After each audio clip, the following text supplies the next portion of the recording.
Je ne sais pas si tu as écouté le témoignage de cette dame qui s'est fait arnaquer, mais c'est vraiment très grave. Écoute ça. Oui, s'il vous plaît, je voulais dire à JDS et ses partenaires vraiment de faire l'effort de nous rembourser nos capitaux parce que vraiment on en a marre. J'en ai marre de souffrir avec mes enfants. Je suis le père, la mère de mes enfants. C'est moi qui subis tout avec mes enfants. J'ai 4 enfants, c'est moi-même qui les paye l'école, qui nourrit mes enfants. Actuellement, je suis en location. Et actuellement, je n'arrive pas à payer la location. On a déjà près de 5 mois que je dois le bailleur. Certainement, il me laisse parce que je lui ai présenté le contrat de JDS. Je lui ai dit vraiment, mon frère, regarde ce qui m'est arrivé. C'était tous mes économies que JDS a pris. JDS nous a nourri d'espoir. Ils nous ont dit que vraiment, avec JDS, vous pouvez accomplir vos rêves. Avec JDS, vous pouvez vraiment faire ce que vous voulez de votre vie. Et il nous a nourri d'espoir. Nous l'avons cru. Aujourd'hui, je n'ai que parmi mes 4 enfants, je n'ai qu'un seul qui part à l'école. Les autres sont restés au quartier à cause de JDS.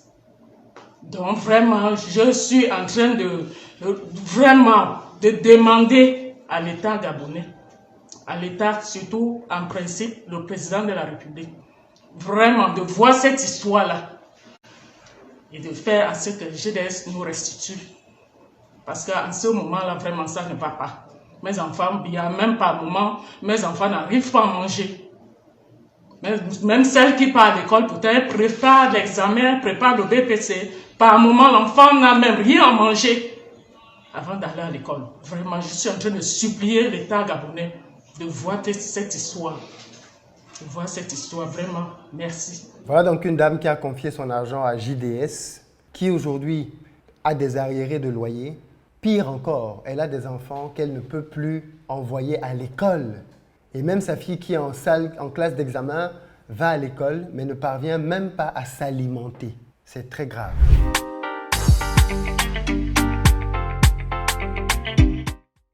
Salut à toi, bienvenue sur ma chaîne. Moi, c'est Philippe Simo. Ici, je te parle de business, de mindset, de gestion des finances, parce que c'est grâce à tout ça qu'on va développer notre communauté. Donc, si tu veux améliorer tes revenus, tu es au très bon endroit. Tu t'abonnes, tu actives la cloche des notifications et tu partages massivement les vidéos pour qu'elles aient davantage d'impact. Pour ceux d'entre vous qui êtes en Côte d'Ivoire ou qui arrivez prochainement à Abidjan, on a sur place une société qui met à votre disposition des véhicules de location afin de vous permettre d'avoir un séjour sécurisé en fonction de votre budget. On a tout ce qu'il vous faut. Pick-up, SUV, berline, bref, contactez-nous. Pour ceux d'entre vous qui recherchent un logement de bon standing en plein centre-ville, nous avons là aussi un appartement pour vous. Vous allez dans la barre de description, vous avez un lien qui vous permet de réserver. Ou alors simplement vous appelez le numéro qui s'affiche. Et puis enfin, pour ceux d'entre vous qui veulent plutôt investir leur argent, nous construisons aussi des maisons que nous mettons à votre disposition pour vous-même, pour votre famille ou alors comme un simple investissement. Vous nous contactez au numéro qui s'affiche et on a plusieurs maisons en cours qui sont disponibles. Comme vous l'avez entendu au début de cette vidéo, les victimes des arnaques, on ne les entend pas souvent parler et je pense que ça ne nous permet pas d'avoir une perspective réelle des personnes qui sont dépouillées. On entend dire que telle arnaque a volé 100 personnes, 1000 personnes, 5000, 10 000 personnes. Mais derrière ces chiffres, on ne réalise pas que ce sont des drames familiaux. Des personnes qui parfois perdent tout ce qui leur reste ou alors qui, suite à ces erreurs financières, se retrouvent dans des situations extrêmement précaires. Déjà qu'à la base, ils n'avaient pas grand-chose, mais quand ils ont fini de perdre le peu qu'ils avaient, vous imaginez tous les problèmes dans lesquels ils se retrouvent. Voilà pourquoi certains vont jusqu'à se suicider. Voilà pourquoi certains vont jusqu'à dans la dépression. Voilà pourquoi certaines familles divorcent. Voilà pourquoi certains couples explosent en plein vol. Parce que l'argent, c'est quelque chose qui structure les relations.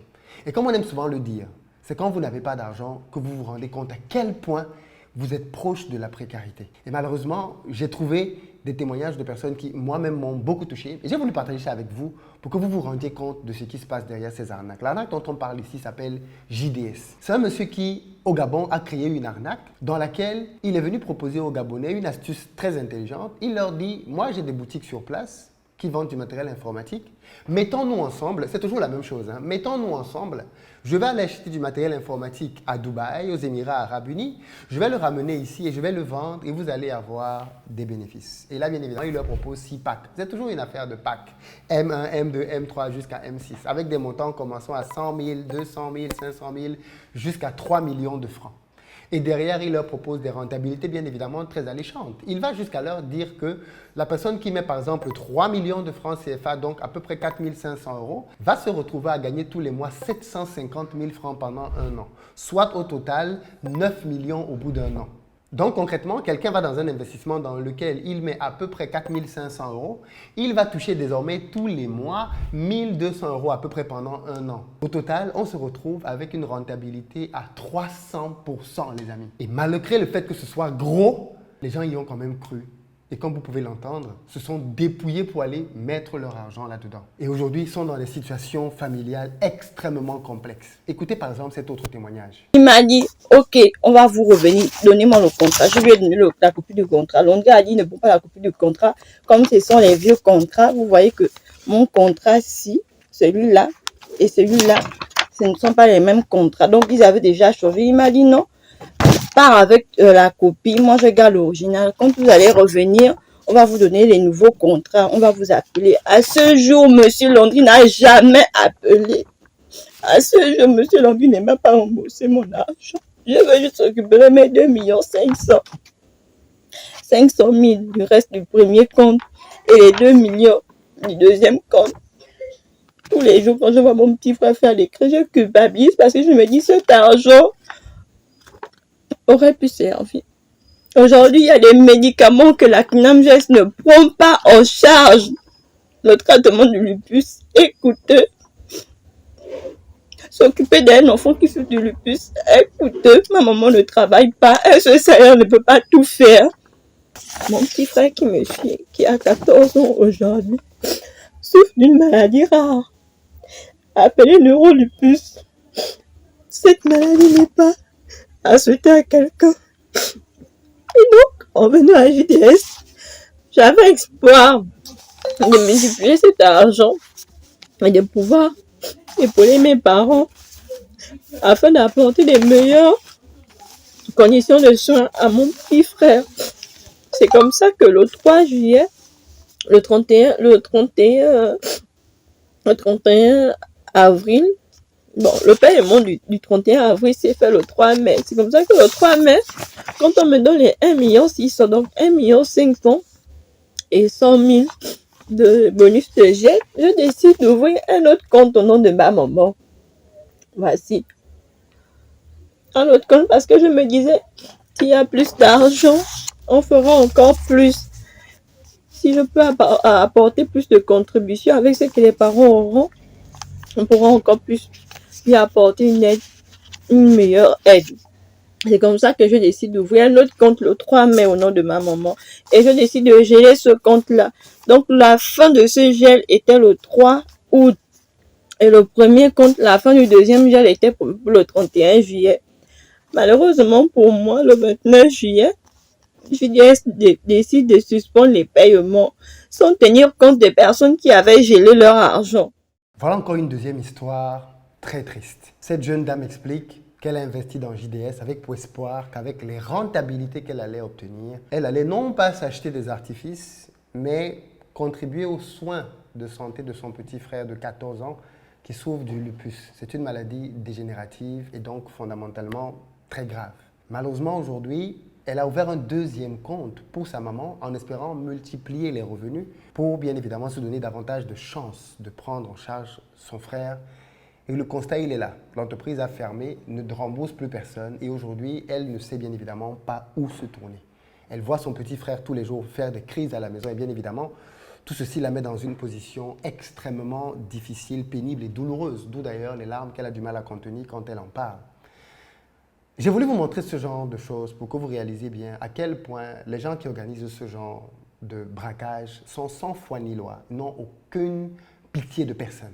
Parce qu'en fait, quand ils prennent de l'argent, ce n'est pas Robin des Bois. Ce n'est pas des gens qui prennent l'argent de quelques riches pour aller faire des dons humanitaires pour quelques pauvres. Non, ce sont des gens qui dépouillent jusqu'aux personnes qui n'ont plus rien du tout. Alors bien évidemment, on est d'accord que ces personnes-là elles-mêmes, elles sont responsables d'être allées confier leur argent à ces structures-là. Mais la réalité est quand même que les situations de vie dans lesquelles ces personnes sont, quand on les découvre par la suite, on ne peut pas être insensible. On ne peut pas être insensible. Regardez vous-même les conditions dans lesquelles des souscripteurs vivent. Voici la maison d'une dame. Vous pouvez voir à l'image, c'est une dame qui vit dans une maison dans laquelle il n'y a même pas de dalles qui soient terminées. C'est-à-dire que quand il pleut, l'eau entre dans la maison. Et elle allait prendre son argent, plutôt que de faire sa dalle, elle allait le donner à JDS pour que JDS le multiplie pour qu'elle puisse terminer de construire sa maison. Au final, même le capital qu'elle avait n'a pas pu être utilisé pour la dalle et maintenant, elle n'a plus rien du tout. Et les pluies sont là et elle ressent l'impact de sa naïveté financière. Comment il pleut? C'est incroyable. Avec les enfants. C'est vraiment, vraiment incroyable.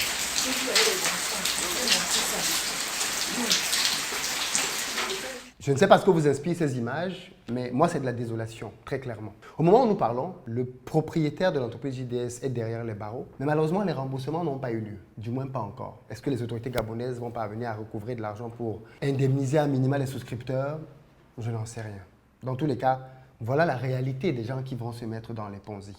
Donc la prochaine fois que vous allez entendre quelqu'un venir vous dire « Venons, mais l'argent, ça va se multiplier par X, Y, Z », rappelez-vous de ces vidéos. Parce que quand ça va cuire, quand ça va commencer à faire mal, il n'y aura plus que les pleurs d'une bolée à la fin. À très bientôt.